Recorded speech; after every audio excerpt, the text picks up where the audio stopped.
Diving into this first piece, in the swirling universe of entertainment, where does true power lie today?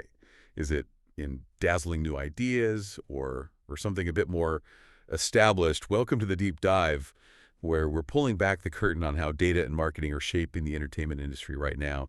We've got a fascinating stack of recent industry reports and trend analyses, sources like Nielsen's streaming reports, in-depth studies from industry analytics firms, extensive social media sentiment analyses, all painting this vivid picture, a picture of how studios, streaming platforms, and even individual artists are leveraging existing intellectual property, strategic marketing pushes, and these incredible cross-promotional tie-ins to capture our attention, and let's be honest, our wallets. If you're someone who loves to understand the mechanics behind the magic, to see how the biggest players make their moves, then this deep dive is tailor-made for you. We're going beyond the headlines to see the strategic blueprints, examining the intricate dance of content, data, and, well, consumer psychology. Yeah, building on that, what's truly fascinating here is how these sources reveal a meticulous, almost scientific approach to understanding and cultivating fandom and loyalty. Our mission today is to truly understand the why behind the current dominance of franchises and this intricate dance between content creation, data-driven marketing, and consumer engagement. We'll explore how these elements aren't just influencing what we watch and listen to, but how these companies build long-term, multi-platform empires. We'll be drawing insights from a recent snapshot of the entertainment landscape, examining everything from box office battles and streaming records to music chart surges and the most imaginative brand collaborations, all through the lens of these data-driven strategies that are shaping the future of media and entertainment. So let's kick things off with the big screen, because the box office numbers, especially in late August 2025, are telling a very clear and compelling story about the power of what we already know and love. Absolutely. Theatrical is always a great place to start. So what we're seeing immediately is Warner Brothers' Weapons continuing its, well, surprising dominance, holding the #1 spot for a fourth weekend. Fourth weekend, yeah, that's significant staying power. It literally fended off new contenders like Austin Butler's crime thriller Caught Stealing, Benedict Cumberbatch and Olivia Colman's comedy The Roses, and even the cult favorite The Toxic Avenger. Quite a diverse slate of challengers, too. Different genres, big Yeah, names. exactly. Now, the real pivot here, I think, is that it's not just about what wins, but what fails to unseat it. This speaks volumes about the power of an existing title, even one into its fourth week, against fresh, diverse competition. It suggests a deep-seated audience loyalty, or perhaps a more impactful, sustained marketing campaign for the incumbent. Right. It's that inertia, isn't it?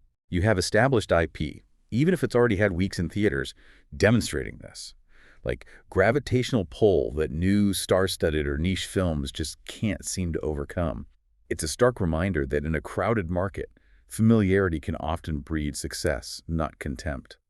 It truly makes you wonder if original content faces an almost insurmountable barrier without that built-in recognition. That's a critical observation, that familiarity breeding success. But it immediately makes us question, is the theatrical market only becoming a safe haven for known quantities? Or is there a specific, almost alchemical marketing strategy that allows an established film like Weapons to maintain such staying power against fresh competition, regardless of their star power or genre appeal? Alchemy, I like that. Yep. So it's not just the IP itself, but how it's handled. Precisely. Our sources suggest it's a sophisticated combination of both. This alchemy isn't magic, it's a sophisticated application of data science. Studios are no longer just guessing, they're leveraging predictive analytics on past audience behavior for similar IPs, tracking social media sentiment shifts in real time, even A/B testing micro-campaigns on various platforms to identify optimal times and platforms for engagement. Okay, so break that down. For a film like Weapons, what does that look like in practice? Well, it means they can segment the audience, maybe Mhm. targeting parents with matinee showings through family-oriented channels, or young adults with late-night screenings via targeted ads on gaming streams, and then they drip feed highly personalized content. This could be anything from exclusive behind-the-scenes clips on TikTok to character deep dives in niche online forums. It keeps the film's narrative alive in their periphery for weeks after release. Right, constant low-level hum instead of one big bang. Exactly. New films, even with big stars, often rely on a massive short-burst marketing blitz, which can struggle to build the same cumulative loyalty over time that a deeply resonant IP can achieve through this kind of sustained, data-informed nurturing. Okay, let's shift to the future then. Looking ahead to the crucial Thanksgiving corridor, our sources describe the release slate as, quote, soft. leaning heavily on mid-tier and niche offerings, mostly extensions of established IPs. Yeah, that soft corridor is a fascinating marketing test, especially for titles like Warner Brothers' The Conjuring Last Rites and Sony's Demon Slayer Infinity Castle movie. Both based on existing popular franchises. Right. And while major marketing beats are still ahead, their ultimate box office performance will hinge on how effectively studios time and amplify their campaigns. It's not just about making noise, but making the right noise at the right moment. So precision is key here. Absolutely. For these films, which already have a built-in, often fervent audience, the marketing challenge is less about introducing a concept and more about converting existing interest into immediate ticket sales during a specific high-stakes window. This precision timing, guided by release schedules, competitive landscape analysis, and granular audience availability data, it's absolutely critical. You have to avoid potential audience fatigue or simply getting lost in the holiday shuffle. And a prime example of this strategic dance where urgency is everything seems to be Disney's Tron airs. The film shows promise, apparently, but current interest in its theatrical debut is described as soft, just 1 month out from its release. Yeah, that's cutting it a bit close for a big Disney release. So this initial softness must be a huge focus for Disney's marketing team. How aggressively will they need to pivot? And what specific data points are they scrutinizing right now to ignite that urgency for opening weekend? Well, it's not entirely unusual this close to release. Audience sentiment often consolidates closer to opening day, as you know. True, but the pressure must be immense. Oh, absolutely. It highlights how critical Disney's marketing machine will be in building urgency and translating anticipation into actual ticket sales. This is where sophisticated data on audience sentiment becomes the blueprint for a massive marketing push. They'll be tracking engagement with trailers, social media buzz, maybe early survey data to fine-tune their messaging, identify potential audience segments, and then hit them with precisely timed campaigns to create that indispensable sense of must see it now. So it begs the question, doesn't it?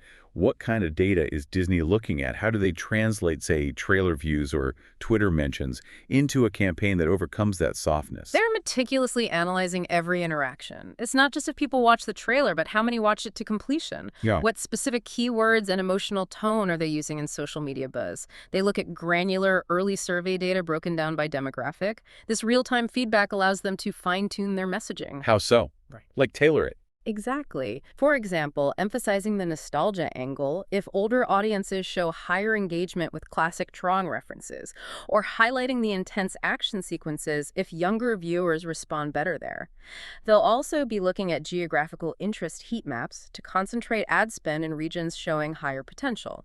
The goal isn't just awareness. It's creating FOMO, fear of missing out. Precisely. Making people feel like they'll miss out if they don't see it immediately. This level of granular data analysis allows them to allocate their substantial marketing budget with maximum impact, ensuring every dollar spent is moving the needle towards opening weekend success. They aim to transform that soft interest into a box office surge. Okay, but then there's an interesting counterpoint, isn't there? Lionsgate's The Long Walk, the Stephen King adaptation. It's arrived and is being hailed as one of the most faithful and powerful King adaptations ever. Yeah, I've heard incredible buzz about that one. Very different approach. Totally different. It opts for intimacy over spectacle, focusing on the psychological toll of these 100 boys walking until they drop. Cooper Hoffman and David Johnson giving raw, layered performances, apparently anchored by their dynamic. Mark Hamill adds menace as the major. And the visual style is stark, endless roads, suffocating silence. It enhances the intensity. Sounds intense, and very true to the novella. Right. And in an era dominated by CGI spectacles, this film stands out by embracing psychological depth and raw performances. It's almost countercultural. And the faithfulness to the source material. That's not just a nice-to-have for a Stephen King story fans have waited decades for. It's practically its own marketing engine. That's a really crucial point. This isn't about manufactured hype. It's about delivering on a promise to a passionate fan base. And that in itself is a powerful marketing strategy. It really makes you wonder if studios sometimes underestimate the power of deep respect for an IP's roots, especially for fostering a genuine long-term fan base. Expanding on that, a critical question emerges. For certain IPs, especially those with deeply entrenched, patient fan bases, Can the quality of adaptation and critical reception actually be a more powerful marketing engine than brute force advertising? The Long Walk provides compelling evidence that the answer is a resounding yes. So the positive buzz becomes the campaign. Exactly. It taps into the decades-long wait of Stephen King fans, turning anticipation into this highly positive word-of-mouth campaign. This shows that understanding and respecting the core fan base is paramount. That understanding is a data point in itself. The loyalty of King fans who've discussed and theorized about this novel for so long across various platforms, that acts as a powerful amplifier. Studios that truly understand their audience know that for some properties, authenticity and narrative fidelity resonate far more deeply than any splashy trailer. It becomes genuine organic marketing, fueled by passion. Which is incredibly hard and expensive to replicate artificially. Absolutely. The data they're tracking here isn't just box office predictions, it's the sentiment and engagement within these dedicated fan communities. Okay, let's touch on consumer products then. Because the current release schedule, aside from maybe the Long Walk's cult appeal, seems to lean on titles whose consumer product potential is squarely in the collector and specialty tier. Yes, this highlights a persistent difficulty that studios face, converting that niche fandom enthusiasm into mainstream retail momentum. Trailers and gaming integrations are doing heavy lifting for initial awareness, sure. But these films haven't yet signaled the potential to break through beyond their core fan bases for broader merchandise. And that's a huge revenue stream potentially missed, right? A huge, potentially recurring revenue stream. An IP might be wildly successful on screen, but if it doesn't translate into broader retail appeal, toys, clothing, everyday items that appeal beyond the hardcore fan, it's a missed opportunity. Here, the data science shifts from optimizing viewership to predicting consumer purchasing behavior beyond initial content consumption. How do they even predict that? They rigorously analyze historical merchandise sales data for similar IPs, cross-referencing it with demographic profiles of viewers who convert to buyers. They even use AI-driven sentiment analysis to gauge online discussions about character popularity or specific plot elements that could inspire merchandise. They're trying to identify which colors, themes, or characters are most likely to translate into viable products, trying to spot those breakthrough moments that move beyond niche collectors into broader retail appeal. Which brings us to something like Gabby's Dollhouse. It enters theaters with strong preschool recognition and brand presence, but it seems unlikely to ignite new, widespread merchandise sales. Correct. Its engagement remains centered on its streaming ecosystem and established retail channels. So the takeaway here for you, our listener, is maybe profound. Yeah. The theatrical release here acts more as a brand visibility play than a true retail driver for new products. It's a fascinating example of how studios use the big screen not just for immediate box office, but for broader brand reinforcement, keeping an IP top of mind across its entire ecosystem. It's a strategic move guided by data on audience engagement touchpoints, understanding that sometimes the big screen is just another powerful billboard in a larger multi-platform brand strategy. Exactly. It's about nurturing the existing brand rather than necessarily trying to explode new product lines off the back of the theatrical release itself. Right. Okay, let's shift our gaze then to the streaming universe, where the battle for your screen time is arguably even more intense, and data is the ultimate weapon. Absolutely. The dynamics there are fascinating. So what we're seeing immediately is Netflix. K-pop Demon Hunters is officially their most viewed film of all time, maintaining an impressive 20 million-plus weekly views, a top title across 30-plus countries, including the U.S. Those numbers are staggering, and it's projected to be #1 in hours viewed by September, surpassing Red Notice. That's the projection. And it's not just films. On the series side, Wednesday still holds the all-time crown, with Season 2, Part 2 dropping next week, expecting numbers to rise, obviously. My Life with the Walter Boys Season 2 is #1 in over 50 countries this week, and The Thursday Murder Club debuted as the #1 movie in nearly 60 countries. Wow. So Netflix isn't just seeing success, they're absolutely dominating with franchise-driven content. It seems so. The consistent weekly viewership for K-pop Demon Hunters and the multi-country dominance of series like Wednesday and Walter Boys show this profound understanding of global audience preferences. And the incredible pull of established characters and worlds. They're not just throwing content at the wall, they seem to be strategically building on proven concepts that resonate globally. Which takes us back to the data, right? Taking a step back, the larger context prompts us to ask, How much of this success is pure content, and how much is Netflix's unparalleled data insight into global viewing habits? Insight that allows them to precisely target marketing and, crucially, recommend these titles. The infamous algorithm. Well, yes, it's not just about having good content, it's about having the right content for the right audience at the right time, informed by massive data sets. Netflix famously uses its mountains of subscriber data, what you watch, when you watch, how long you watch, what you search for, genres, actors you follow, even the time of day you watch. Basically everything. To inform everything from content acquisition to production greenlights and, yes, its hyper-personalized recommendation engine. For K-pop demon hunters, they could identify global demographics receptive to this blend of K-pop culture, animation, supernatural action, maybe by seeing strong engagement with similar genre combinations or cultural trends.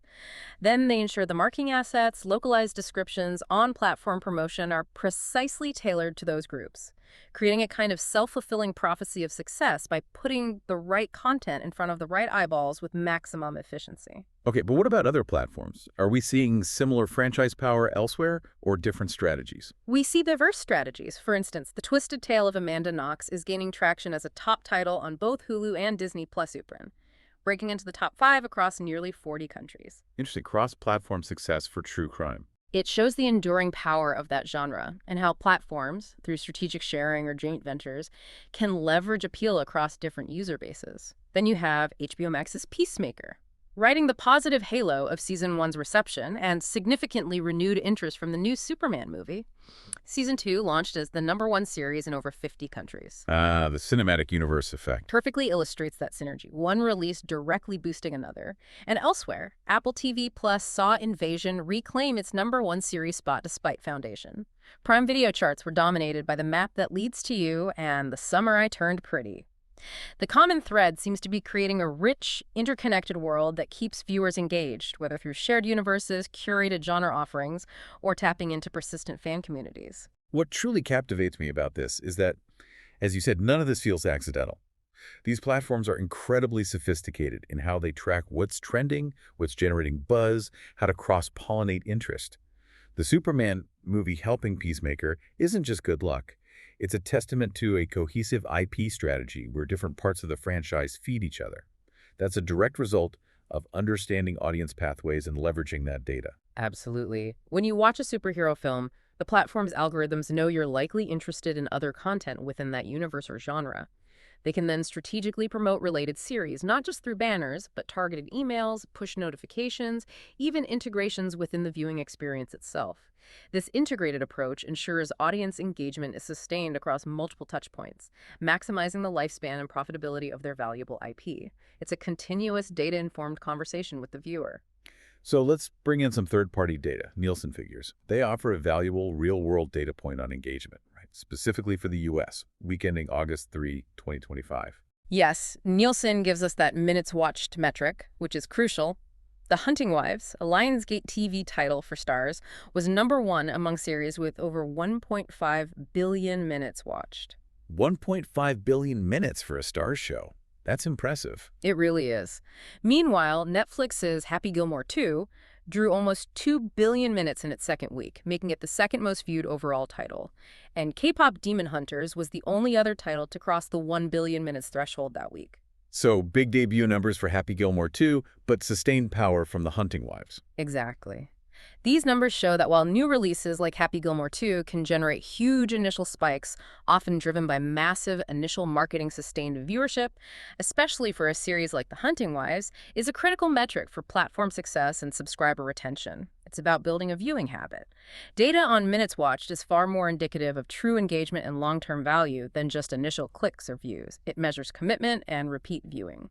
So ultimately, what's the broader implication of these metrics for marketing strategies? How does Starz use that Hunting Wives number? Well, these numbers inform everything from renewal decisions to targeted promotions. For the Hunting Wives to achieve those figures, especially against major Netflix content, it implies either strong word of mouth or a very effective, perhaps niche-targeted marketing push by Starz. If the data shows a certain demographic or region is over-indexing on the Hunting Wives, meaning they're consuming significantly more than expected, Starz can then direct specific ad spend. Like doubling down on what works. Precisely. targeting streaming ads on platforms favored by that demographic, buying social media placements appealing to their observed interests, crafting in-app promotions tailored to their preferences. It's about smart, data-informed investment to maximize the return on content already proving its worth, essentially pouring fuel on a fire that's already burning brightly within a specific audience segment. Right. Okay, let's pivot to the digital landscape, particularly music and short-form video. Another fascinating glimpse into how data and marketing intersect with content, but with maybe different strategies for reach versus revenue. Definitely different dynamics at play there. So the real pivot here is Sabrina Carpenter. Her latest album propelled her to #1 on Spotify on release day, claiming most placements on Top Songs Global, led by her single Tears, which debuted at #1. Huge launch. And the video views. The official music video for Tears also surpassed 16 million views on YouTube, which is on par with recent massive hits. This meteoric rise seems like a testament to a meticulously well-executed album launch, coupled with strong individual tracks designed for virality. A classic artist-driven campaign, but executed flawlessly in the modern digital era. But then, look at the charts alongside her. The K-pop Demon Hunters cast continues to dominate the Top Songs Global chart, with Golden at #1. The franchise effect again. Right. Doja Cat's Jealous Type debuted at #36. Taylor Swift maintained overall artist dominance, naturally. And I Barely Know Her by Somber was the highest new entry on Top Albums Global at #3. So it's not just about good music, it's about these integrated entertainment experiences where music is either a standalone phenomenon, expertly marketed like Sabrina, or an organic extension of a larger, incredibly popular IP like K-pop Demon Hunters. Building on that, we really see two distinct marketing forces at play. For Sabrina Carpenter, her success is a masterclass in leveraging anticipation, built through strategic social media, pre-release fan activities, and yes, probably TikTok virality, where short audio clips drive discovery. Her marketing is precision-tuned to her individual artist brand, identifying key fan communities and targeting them. And for K-pop Demon Hunters, the music is an organic extension of a massive global IP already commanding huge viewership on Netflix. The music benefits from the existing visual narrative, established characters, and that deeply loyal global fan base. Both highlight how data on listener behavior and content consumption, things like playlist additions, skips, shares, geographical streaming patterns, informs the timing and promotion of music releases. Whether it's identifying optimal release windows or strategically dropping a franchise song to coincide with maximum buzz from the visual content, it's all about maximizing impact based on real-time audience engagement data. okay, let's look at YouTube. A key consideration for any creator or marketer navigating that landscape is understanding the strategic purpose of their content, right? The difference between shorts and long form. Absolutely critical distinction. YouTube Shorts trends remain consistent, the top 10 videos rotating heavily, underscoring the volatility and fast-moving nature of that format. Shorts serve as a key volume driver, fueling growth and visibility for top channels. They're essentially a marketing funnel, designed for rapid, snackable consumption and discovery, perfect for capturing fleeting attention. But not where the big money is, necessarily. Exactly. By contrast, long-form content continues to be the revenue engine. We see this vividly with Mr. Beast. His 1vs $1 billion nuclear bunker video is tracking above his channel average, generating an estimated $130,000 plus from ads and sponsorships. Compare that to an 18-second video, one subscriber, 1 penny donated on his secondary channel. It earned 5 times more views, but only about $2,500 in revenue. Wow, that's a stark difference. It is. And this clear delineation informs how creators schedule and promote their content, balancing reach with direct monetization and deeper engagement. It's about optimizing for different metrics based on content type. Volume and discoverability for shorts, watch time and ad revenue for long form. So what does this tell us about the industry's direction for you as a viewer or maybe a potential creator? Well, this isn't just YouTube's strategy. It's really a blueprint for any platform or brand trying to capture attention in the digital age. Use quick, engaging content like shorts to draw people in, grab that initial fleeting attention in a crowded feed.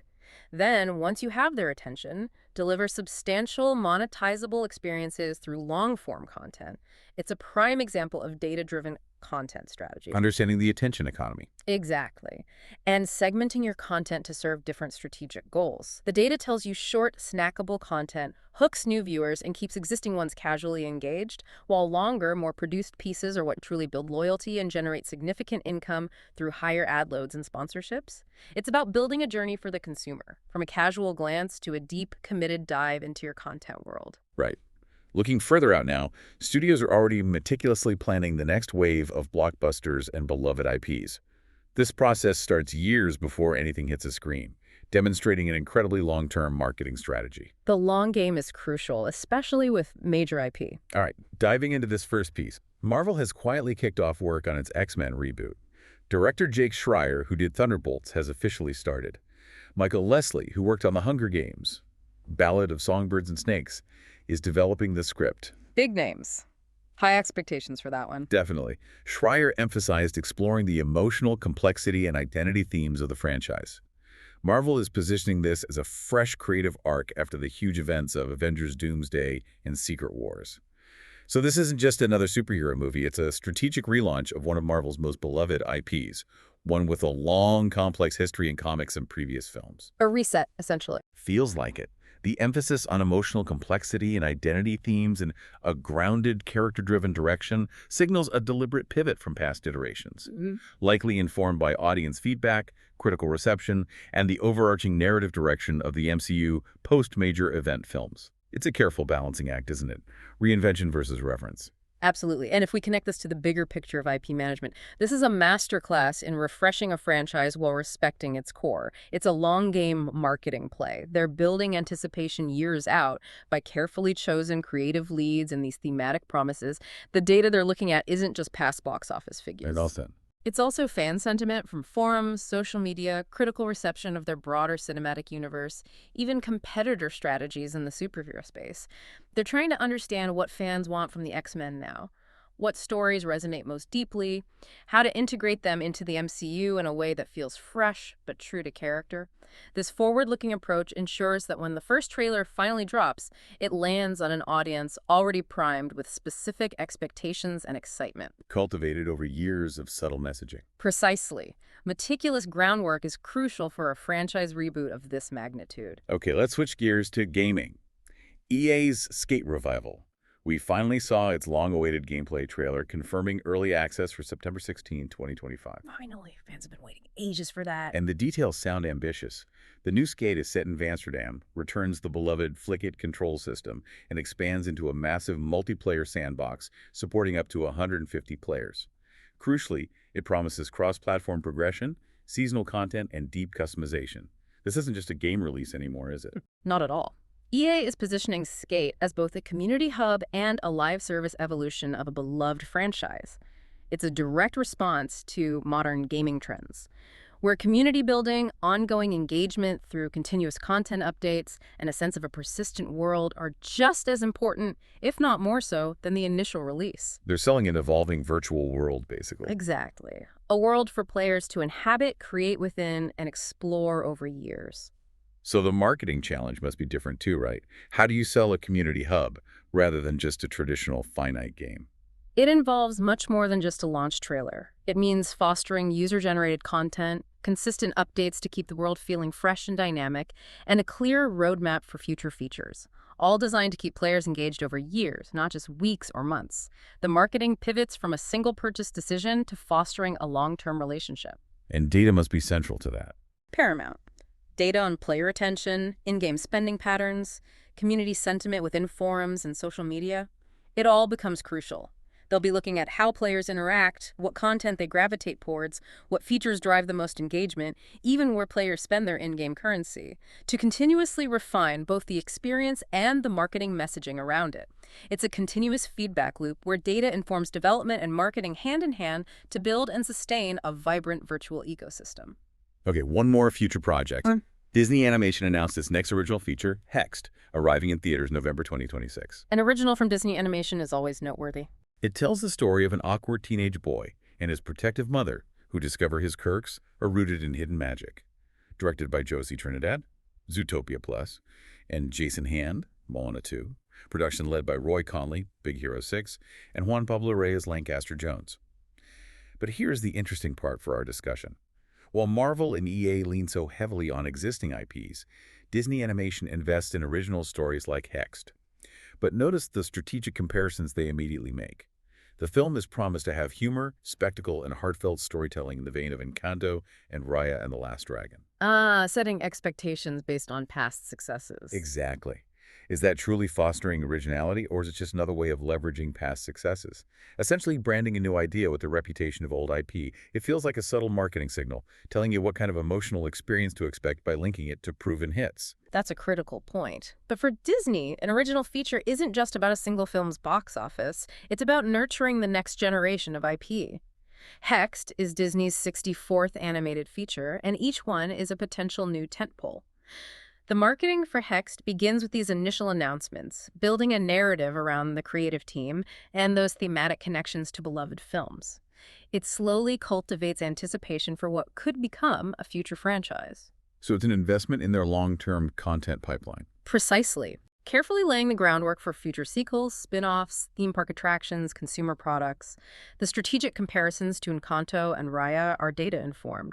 They know what narrative beats, animation styles, and emotional themes resonated most strongly with audiences, and they're signaling that Hex aims to deliver a similar, successful experience. It's all driven by the hopeful creation of a brand new, beloved story that can spawn its own multi-platform empire. Right, which brings us nicely to the pervasive power of these pop culture crossovers in consumer products. It's increasingly rare to see an IP contained to just one medium, isn't it? Absolutely. The lines between entertainment and everyday life are blurring constantly. Thanks to these ingenious brand partnerships that extend fandom into every corner of our lives. And this immediately begs the question, why are these cross-brand collaborations so prevalent right now, and what's the data driving them? It's about extending the emotional connection to an IP far beyond the screen or game console. It's leveraging fandom data to identify high-value touchpoints for consumers, those moments and products where an IP can most effectively integrate into daily life. Turning everyday purchases into cultural moments. Exactly. Think about it. Turning a soft drink, a breakfast cereal, maybe even ramen, into a piece of entertainment culture. In a world saturated with content, these collaborations allow brands to cut through the noise, tap into existing loyalties, and create experiences that are memorable, shareable, and often highly collectible.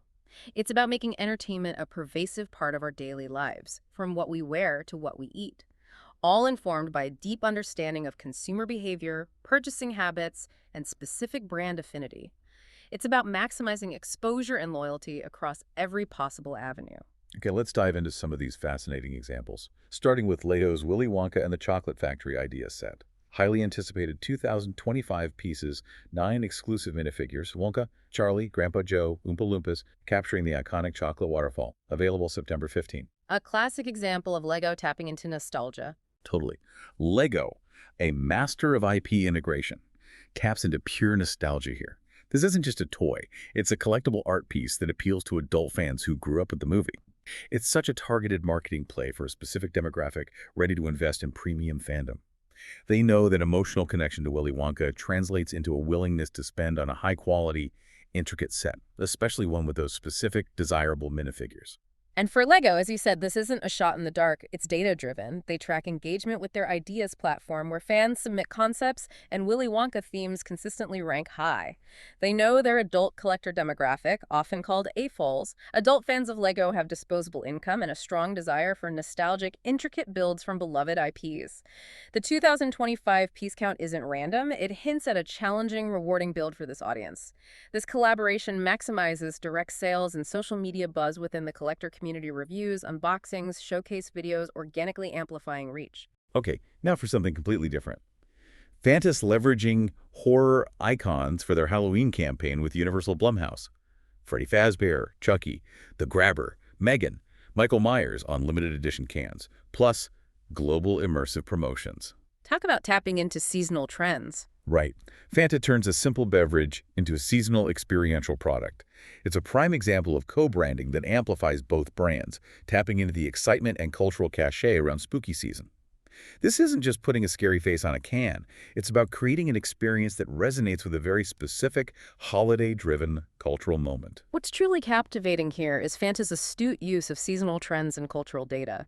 They know Halloween isn't just a day, it's a month-long event for a massive demographic, especially Gen Z and millennials, who actively seek out spooky-themed products and experiences.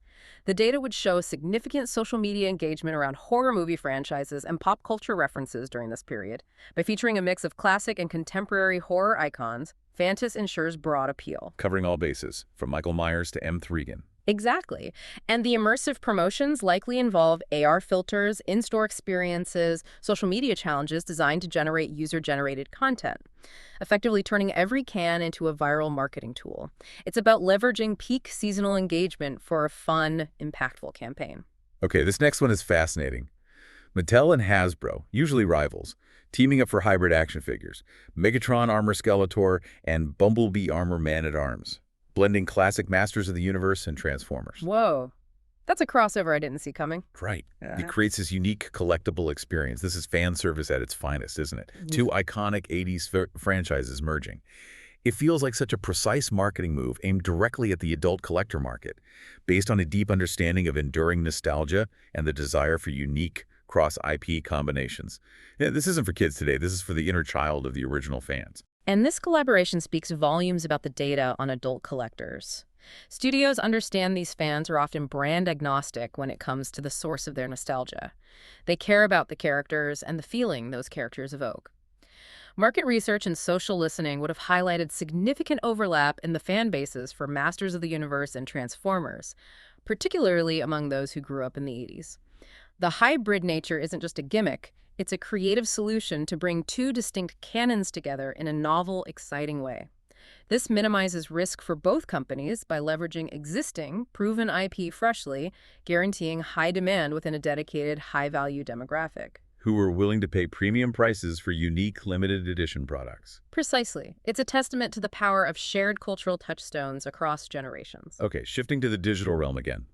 Fortnite, truly a meta-universe for IP, did its One Punch Man crossover, integrating Saitama, Genos, and Tatsumaki characters. Fortnite is the king of the crossover. And it generated buzz, especially for Saitama's glitch-style design, which was likely a creative workaround for his invulnerability in the anime's canon. Right? This isn't just about new skins. It's about bringing an entirely new fan base into the game and offering unique, canon-aware solutions to character abilities, which itself becomes a talking point. What's captivating here is how Fortnite leverages continuous real-time data on trending IPs globally. They know their vast player base has diverse interests. By integrating One Punch Man, they're not just offering cosmetics. They're creating a moment for fans of that anime to engage with Fortnite, potentially drawing in new players. The glitch-style design for Saitama is a brilliant, data-informed creative solution. Instead of coding an invincible character, which would break game balance, they visually reference his power in a way that excites fans and creates immediate buzz. This generates organic promotion and showcases Fortnite's deep understanding of IP integration respecting the source while adapting it for their unique gameplay. Ensures continuous player engagement and content freshness. Let's talk donuts. Krispy Kreme's Houses of Hogwarts Donut Collection dropped August 18. Magical flavors for Gryffindor, Slytherin, Hufflepuff, Ravenclaw, a surprise sorting hat donut, golden snitch latte. They went all out on the theme. And promotions. Free glazed donuts for wearing house colors on a specific day. Chances to win Wizarding World trips. This feels like multi-layered fan engagement. Krispy Kreme isn't just selling donuts, they're selling an experience. The house-specific flavors, the sorting hat, the free donuts, is all about activating the fan community, turning a quick treat into an immersive event. The Wizarding World trips are the ultimate prize, tying directly back to the original IP's physical experiences, a complete cycle of engagement. And again, for Krispy Kreme, this isn't just fun ideas, it's deeply informed by consumer behavior data. They've likely seen compelling data indicating high engagement with Harry Potter-themed food, particularly around seasonal or movie events. The segmented flavors for each house. That speaks to understanding that different fan segments identify strongly with specific IP elements. They know offering a free donut for wearing house colors is a direct, data-proven way to drive foot traffic, generate authentic user-generated content, and create buzz that feels more organic than a traditional ad. The trips connect the ephemeral donut back to the immersive IP experience, ensuring long-term brand recall. Textbook leveraging of community data to turn a simple product into a high-engagement, shareable event. Okay, how about Nongshim's K-pop Demon Hunters Ramen Collab? Limited edition lineup featuring Lumi, Mira, Joy, Saja Boys, Derpy the Tiger packaging across Shin Ramyun, shrimp crackers, Shin Ramyun Tumba sauce. Wow, the reach of that IP is incredible. Ramen now. Right. This highlights the global reach and how brands are becoming incredibly specific, integrating characters into everyday consumer goods, like ramen and snacks. What's captivating is the specificity, driven by cultural and demographic data. K-pop Demon Hunters is a cultural phenomenon, especially in Asian markets where ramen and snacks are staples. Nongshim is tapping into that, making the characters part of daily life. The packaging itself, featuring distinct character art, becomes a collectible. This targeted campaign is based on the demonstrated appeal of the IP and its ability to connect globally through an everyday food item.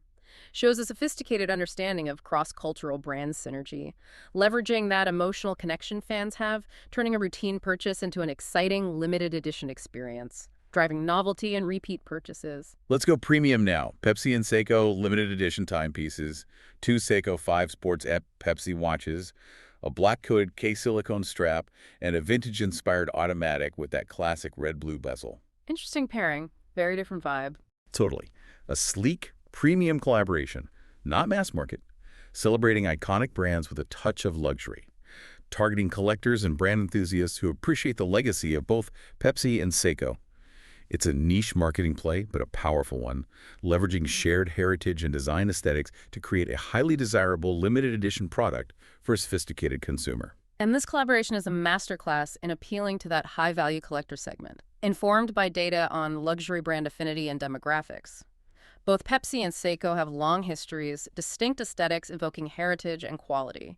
Market research would have identified overlap in fan bases appreciating vintage design, iconic branding, craftsmanship. The limited edition aspect is crucial, drives urgency and perceived value for collectors. This isn't about volume sales for Pepsi. It's reinforcing brand prestige and connecting with a discerning audience through an unexpected yet perfectly matched luxury product. Subtle, high-impact marketing leveraging brand equity. And finally, in this section, Johnny Walker linking up with pop superstar Sabrina Carpenter, a global multi-year partnership. She'll front a new campaign, launch signature cocktails timed with her latest album. That's a big commitment on both sides. It is. Sabrina Carpenter isn't just lending her name. She's becoming a creative partner, linking her personal brand directly to Johnny Walker. Which immediately begs the question, how do you quantify the value of an artist endorsement at this level? What data drives such a significant investment? Sabrina Carpenter isn't just a celebrity. She's a cultural force with immense current momentum and a highly engaged, largely younger demographic. Johnny Walker, a heritage brand, is leveraging her influence to reach new, younger demographics for whiskey, which typically skews older. So it's about reaching a new audience. Primarily, yes. Data on her social media reach, engagement rates, brand perception, concert demographics would have been meticulously analyzed. This partnership is about more than just a famous face. It's a creative collaboration, linking her lifestyle, music, personal brand directly to Johnny Walker through signature cocktails, making the product relevant to her fans' social experiences.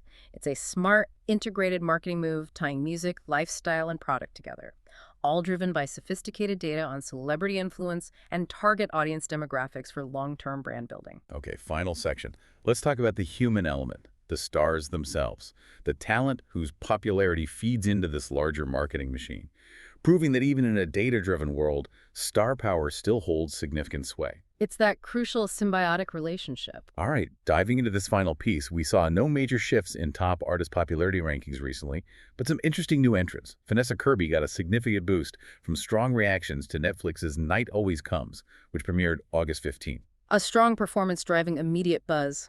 Exactly. Then there's Tom Cruise. His popularity driven by the digital home release of Mission Impossible, The Final Reckoning, and ongoing chatter around Top Gun 3. The enduring power of a megastar. Totally.